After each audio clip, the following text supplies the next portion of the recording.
예전에는 세상 소식을 TV나 라디오, 신문 이런 대중매체를 통해서 우리가 흔히 접했습니다. 그리고 거기에서 나온 그런 이야기들을 사실이라고 믿어 의심치 않았습니다.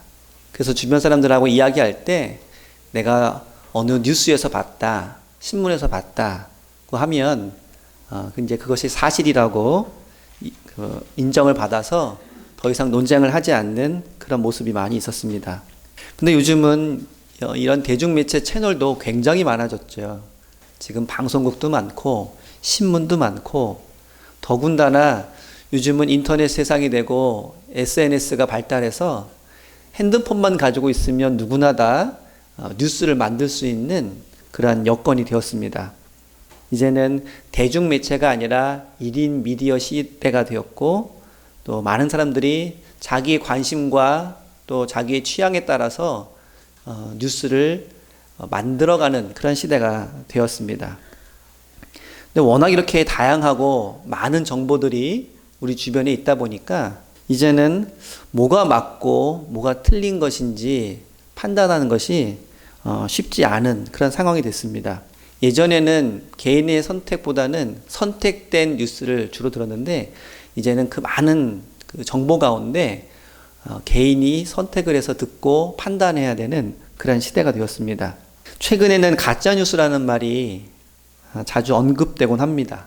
그런데 이 말도 누가 그거를 규정하냐에 따라서 한쪽에서는 가짜뉴스가 다른 쪽에서는 진짜 뉴스가 되기도 하고 또 반대의 경우가 되기도 합니다.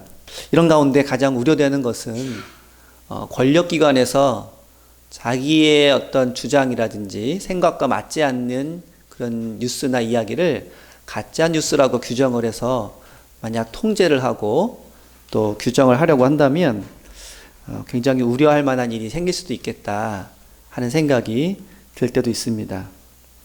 로마 제국이 지배하던 초대교회 당시 기독교는 이 가짜뉴스 취급을 받았습니다.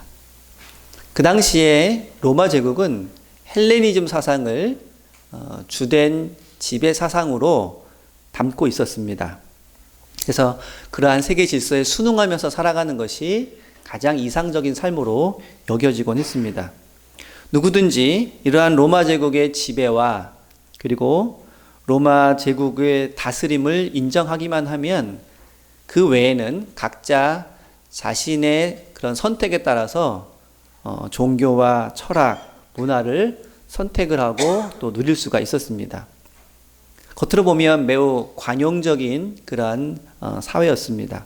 그러나 만약 로마 제국의 지배라든지 또 그 사상을 부정하거나 거부하는 종교와 철학, 문학이 있다면 제국의 질서를 어지럽힌다고 하는 소위 가짜뉴스라고 하는 규정을 하고 철저하게 그것을 배격하고 짓밟는 그런 시대가 바로 로마 제국 시대였고 초대교회가 당면한 사회의 모습이기도 했습니다.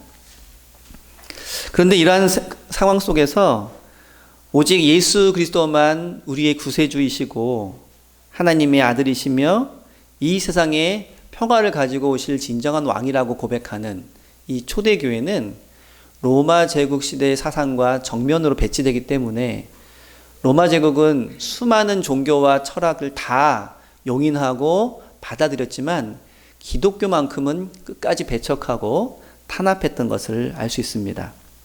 초대교회의 많은 성도들은 그러한 위험과 위협 속에서도 로마 제국의 황제가 아닌 예수 그리스도가 우리의 왕이며 진정한 이 땅의 평화를 가지고 오실 분이며 또 세상의 구세주라고 고백했기 때문에 로마 제국으로서는 그것을 그냥 좌시할 수 없었습니다. 이런 상황에서 예수 그리스도의 복음을 전파한다고 하는 것은 결코 쉬운 일이 아니었습니다.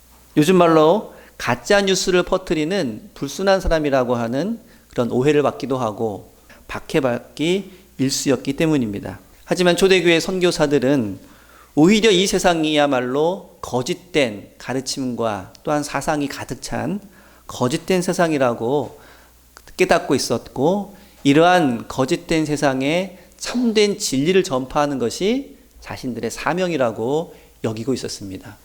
길이요 진리이신 예수 그리스도만이 참된 진리라는 것을 그들이 깨달았기 때문에 그 예수 그리스도의 복음을 전파하는 것, 이것은 거짓된 세상에 진리를 전파하는 것이고 어두운 세상에 빛을 비추이는 일이라고 그들은 굳게 믿고 그 일을 감당해 나갔던 것입니다. 그러한 신앙적 확신으로 나아갔던 초대교회 선교사들은 그런 로마 제국이라고 하는 거대한 권력과 또 그런 벽 앞에서 번번이 부딪히거나 또 갈등을 빚을 수밖에 없었습니다. 바울도 그러한 사람 중에 한 사람이었습니다. 바울이 다메섹 도상에서 부활하신 예수 그리스도를 만나서 그는 자신의 어두웠던 눈이 새롭게 떠지는 경험을 했고 진리를 향해서 극적으로 변화된 자기 자신을 발견하게 되었습니다. 그리고 깨닫게 된 자신의 사명은 두 가지였습니다. 첫 번째는 이 땅의 진리이신 예수 그리스도의 이름을 전파하는 그러한 그릇으로 자신이 택함받았다는 것입니다. 두 번째는 그 일을 실천해 나감에 있어서 앞으로 많은 고난을 겪게 될 것이고 그리고 그것을 달게 감수해야 된다는 것입니다. 오늘 본문은 그러한 바울의 선교 사역이 본격적으로 진행되는 그 첫 걸음을 그리고 있습니다. 바울과 바나바가 어려움에 빠져 있는 예루살렘 교회를 돕고 돌아오고 나서 성령께서는 본격적으로 안디옥 교회를 중심으로 한 이방인 선교 사역을 이제 이끌고 나가시게 됩니다.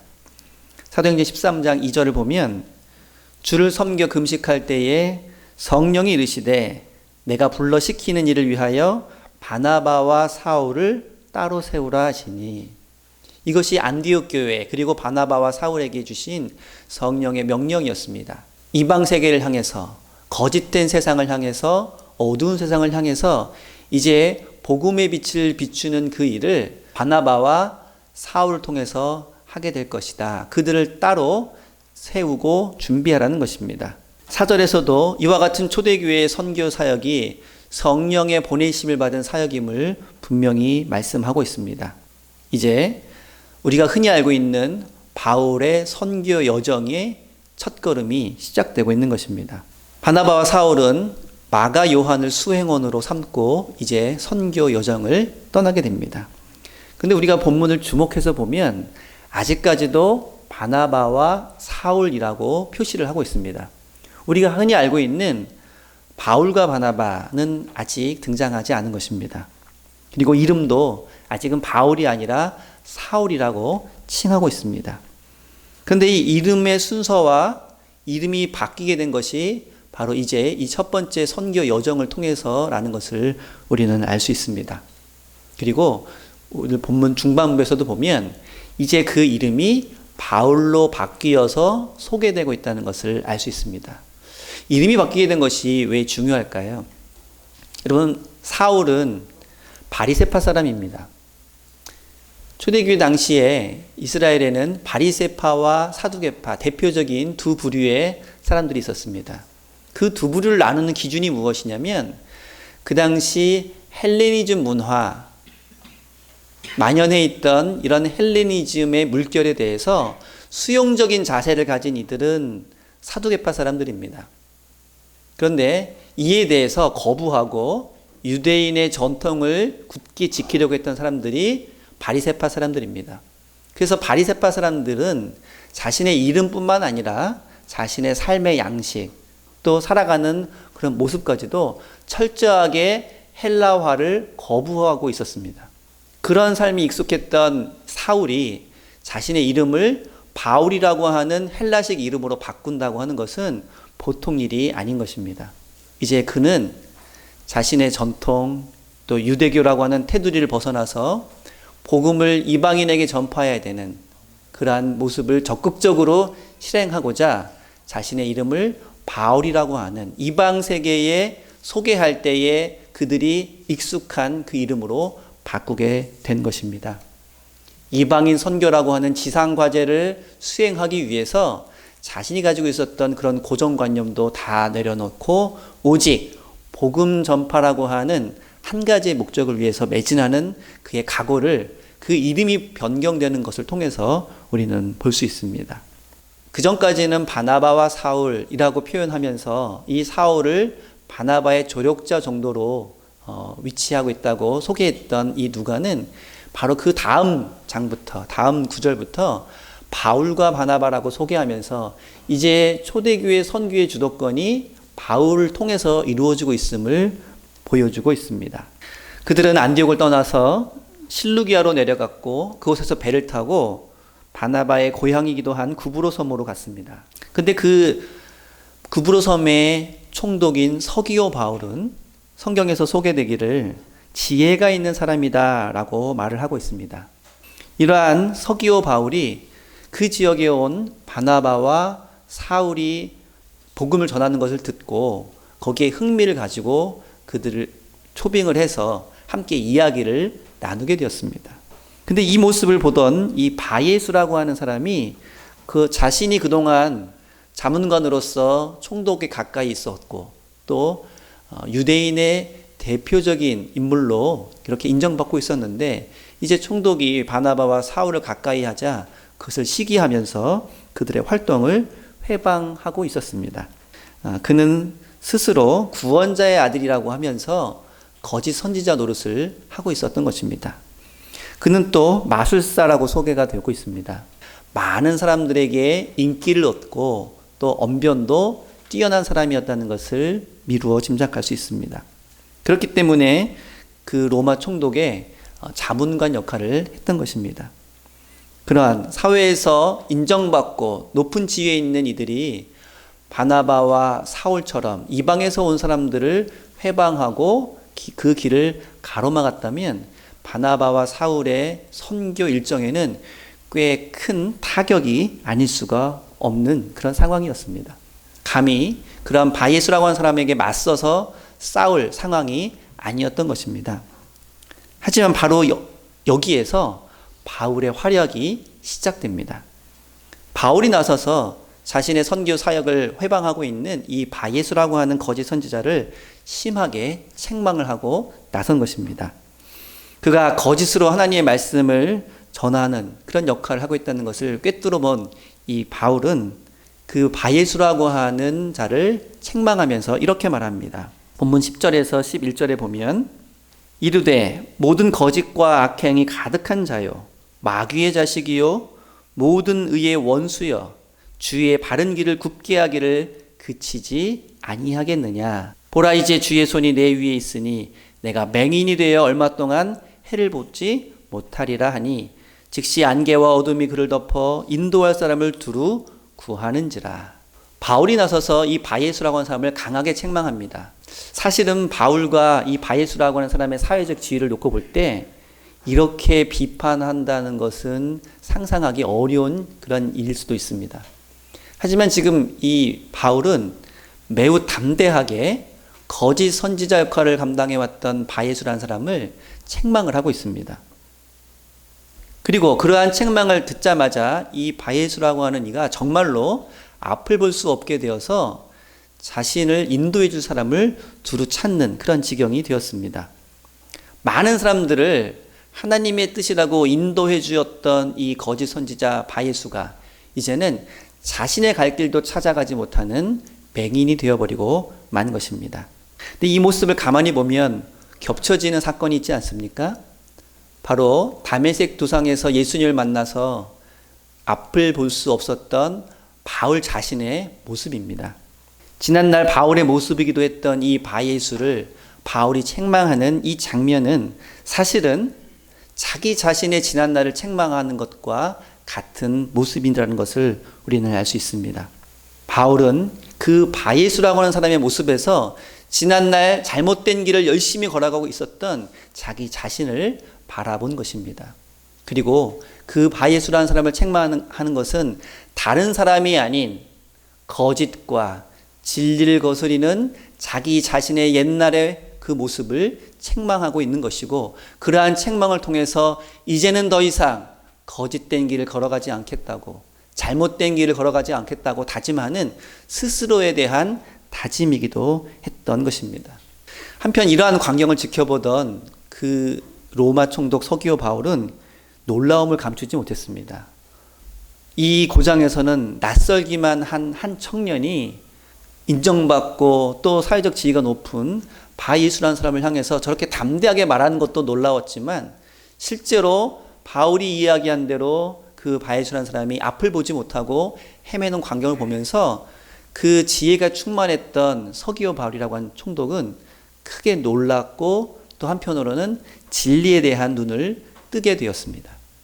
지금까지는 저 바예수라는 사람을 통해서 유대인 사회와 우호적인 관계를 유지하기 위해서 자문관으로 두고 이야기를 나누어 왔는데, 저 바울이라고 하는 청년이 나서서 그를 책망하고 또 그가 거짓된 것임을 폭로하고 드러나게 되었을 때, 그의 말대로 그가 앞을 보지 못하는 그 모습을 보면서 자신이 이제 이 시점에서 올바른 판단을 내려야 하지 않은가라는 생각을 하게 되었던 것입니다. 그리고 그 스스로는 이방인이었지만 이제 바울이 전하는 복음을 받아들이게 되었습니다. 이 사건을 통해서 바울은 드디어 바울이라고 소개가 되고 있습니다. 이제 바울의 진면목이 드러나게 되었던 것입니다. 하나님께서 지금 이루어가고 계시는 역사는 그 숫자가 얼마냐가 중요한 것이 아니라, 그 사람의 사회적 지위가 무엇이냐가 중요한 것이 아니라, 그가 과연 진리의 편에 서 있는가 거짓의 편에 서 있는가가 더 중요한 관건임을 바울과 바예수의 대결은 우리에게 보여주고 있습니다.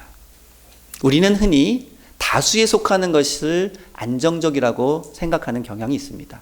많은 사람이 이런 입장을 취하고 있으니까 나도 거기에 속하는 것이 보다 안전할 것이다. 때로는 그것이 맞는 경우도 있습니다. 하지만 그것이 진리와 거짓의 문제라면 다수에 속하는 것이 유리한 것이 아니라 무엇이 진리인가가 더 중요한 것임을 우리는 깨달아야 한다는 것입니다.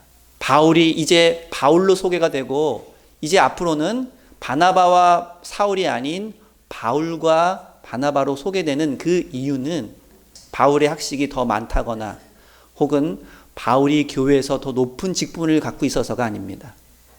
바울이 이 사건을 통해서 분명히 진리의 편에 서고자 했던 그 의지를 보여주었고, 바예수를 책망하는 것이 지난날 자신의 잘못된 길을 단절하고 진리의 편에, 빛의 편에 서는 모습을 분명히 보여주었기 때문에 그 의미를 부각하기 위해서 이제 바울로, 그리고 바울과 바나바로 소개되고 있는 것입니다.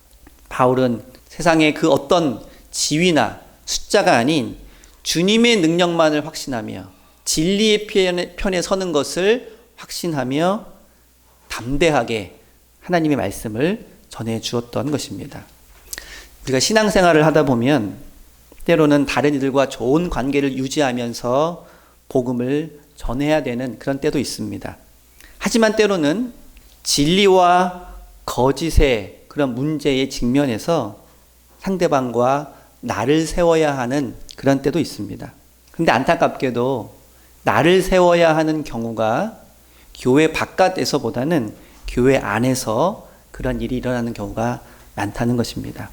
때로는 성경을 이야기하고 또 예수님의 이름을 입에 올리지만 교묘한 방법으로 성경에서 말하는 진리, 예수님께서 말씀하신 뜻이 아닌 자신의 생각과 자신의 주장을 정당화하기 위해서 그렇게 성경을 이용하거나 예수님을 이용하는 이들의 이야기를 들을 때, 사적인 이익을 위해서 말씀을 왜곡하거나 잘못된 사상을 전파하는 상황에 접할 때, 우리는 오늘 바울이 보여준 것처럼 단호하게 거짓과 맞서며 잘못된 주장에 맞서는 모습이 필요하다고 하는 것입니다. 물론 이렇게 말하는 우리가 진리의 기준이 될 수는 없습니다. 우리가 생각하는 것, 우리가 말하는 것이 절대적인 진리가 될 수 없다는 것입니다. 그렇기 때문에 우리는 끊임없이 말씀에 우리 자신을 비추어 보아야 합니다. 바울은 그가 갖고 있었던 율법적인 지식, 자신의 사회적인 지위를 가지고 지금 바예수라고 하는 거짓 선지자와 맞서는 것이 아니라 오직 진리이신 예수 그리스도의 말씀을 가지고 그에게 맞서고 있는 것을 오늘 보여주고 있습니다. 세상에 그럴듯한 사상이나 또한 주장이 있을 때에도 우리는 그것이 과연 주님의 말씀에 합당한가 그렇지 않은가를 끊임없이 비추어 보고 판단해야만 합니다. 그리고 무엇보다도 우리 스스로를 비추어 보는 것이 필요할 것입니다. 우리 가정에서나 혹은 교회에서나 혹은 사회에서나 거짓된 것을 진리인 것처럼 자신의 이익을 위해서 하나님의 말씀을 왜곡하는 경우가 있다면 그것은 바르지 않다고 말할 수 있는 용기가 우리에게는 필요하다는 것입니다. 오늘 바나바와 사울 그리고 바울과 바나바는 성령의 보내심을 받은 사람으로서 담대하게 그 복음의 말씀을 전파하고 있습니다. 이 모습은 곧 우리의 모습이 되어야 할 줄로 믿습니다. 오늘 말씀 안에서 성령 안에서 우리는 보내심을 받은 사람으로 우리가 처해 있는 삶의 현장 그곳에서 하나님의 말씀에 입각하여 모든 것을 바라볼 수 있는 그런 눈과 그런 마음이 필요할 것입니다. 그것을 위해서 오늘도 부족하지만 기도와 말씀으로 스스로를 돌아보며 자기 자신을 하나님 앞에 비추어 보는 그러한 삶을 삶으로 인해서 거짓이 아닌 진리의 편에 서고 참된 것을 위해서 거짓과 싸울 수 있는 그러한 용기와 담대함을 소유한 여러분 모두가 되실 수 있기를 바랍니다. 기도하겠습니다.